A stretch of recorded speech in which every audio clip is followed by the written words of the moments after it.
Welcome back, it's Wisconsin Shoe Guy.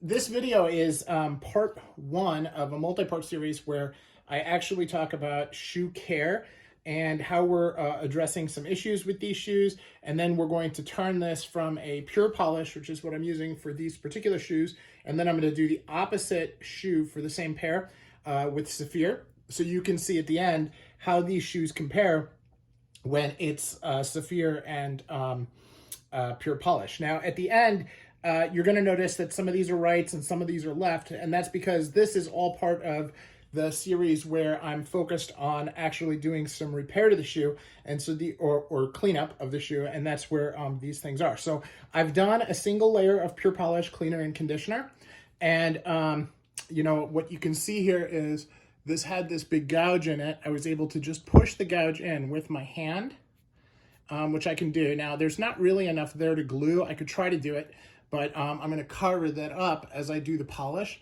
But if you just look here, all the way around, you can see that the pure polish cleaner and conditioner was successful in just removing all of the old polish. Now, there was a lot of polish on this one. I had a nice mirror going on the heels and toe. I've gotten all that off. Now you can see it's still dark where it's wet, where there were really big stains. And so I've spent a lot of extra time on that one area, and I'm gonna let that dry throughout today.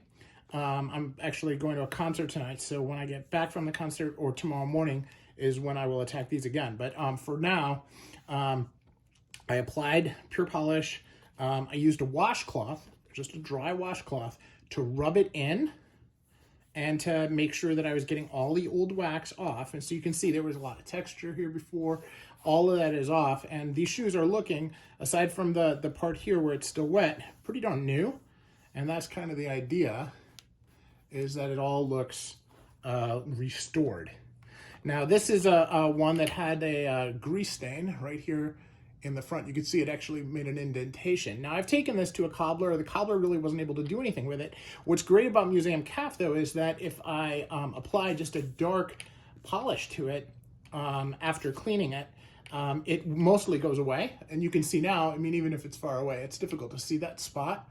Now this particular pair has a spot on each shoe, which will give us the opportunity to compare how that spot cover works with both Saphir and with pure polish. But, you know, Museum Calf is a different kind of care. Usually you use, most people recommend, like you treat it like a patina shoe and you just use neutral polish. But I found that especially when I have a stain or something like that, if I use a brown, especially a dark brown polish, it blends better. So now here we had this big blemish on the toe, which is all but gone just from cleaning. And you can see there's still a little bit of darkness here, and hopefully that dries out. You know, I will give these a good brushing, maybe even go over them with the dry washcloth again. Terry cloth is a great material for cleaning shoes because it has a little bit of a roughness to it, and it can get into the broguing pretty easily, which makes things a lot easier. Now you have to give up a washcloth, but in the end, washcloths are a lot cheaper than buying like a Saphir rag or something, right? Now this is the one that had a couple strikes on it. So really good cuts. So I'm gonna take my lamp here and go over it so you can kind of see them a little bit better. Now what this one's gonna be interesting because there's not enough here to really sand down, right? So what I'm going to do is I'm just gonna try to cover it, but I still feel like this is too heavily burnished on the front. So I am considering actually using some stripper.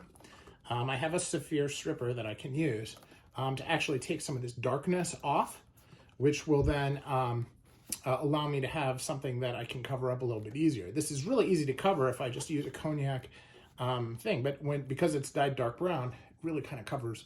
I'm not sure how bad this is, so I'm gonna take a look at that as an interim step with just this pair before. So short video today, but I wanted to kind of set the stage here. I did a couple shorts. I don't know how everybody feels about shorts. I'm trying to see whether or not they play for this channel, but I did a couple just kind of showing the stains and how everything looked ahead. So if you're interested, take a look at those and we will venture on.